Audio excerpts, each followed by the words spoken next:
بلاول بھٹو کی صاف گوئی، بھارتی تل ملا اٹھے، وزیر خارجہ کی پریس کانفرنس کی ہر جانب چرچے۔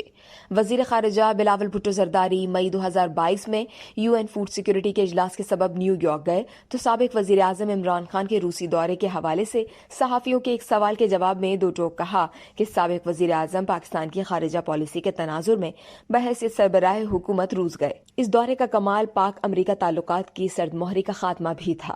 ایران جانا پڑوسیوں سے تجدید وفا ٹھہرا، جسے امت مسلمہ نے خوشائن قرار دیا۔ نیو یارک میں ہونے والی بلاول بھٹو کی دبنگ پریس کانفرنس نے یقیناً ایک عالم کو اپنی طرف متوجہ کیا ہوگا۔ وزیر خارجہ کی صاف گوئی کہ گجرات کے قصاب کو بھارت کا وزیر اعظم تسلیم کر لیا گیا۔ ان کا اشارہ تھا کہ اسامہ بن لادن تو قصہ پری نہ ہوا، مگر بی جے پی کی کشمیر ہڑپ اور پاکستان میں دہشت گردی کرانے کے امور پر بھی عالمی برادری غور کرے۔ بھارتی وزیر خارجہ ایس جے شنکر کے تانے، ایک ایسا ملک جس نے القاعدہ کے رہنما اسامہ بن لادن کی میزبانی کی، اسے یہ حق نہیں کہ وہ اقوام متحدہ میں نصیحت آموز تقریر کرے۔ اس تانے کا جواب ضروری تھا۔ بلاول بھٹو نے پریس کانفرنس میں پاکستان میں انڈین دہشت گردی سے متعلق ڈوزیئر سے صحافیوں کو آگاہ کیا کہ 2021 میں جوہر ٹاؤن لاہور میں دہشت گردی میں بھارت کے ملوث ہونے کے ثبوت ہیں۔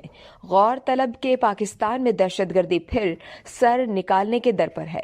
بھارت کی پشت پناہی نظر انداز نہیں کی جا سکتی اور نہ ہی بلاول بھٹو کے خدشات، تحفظات کہ اسامہ بن لادن مر چکا ہے مگر گجرات کا قصائی زندہ ہے اور وہ انڈیا کا وزیر اعظم ہے۔ بہرحال 33 سالہ وزیر خارجہ خود کو بڑا ابن کبیر ثابت کر رہا ہے۔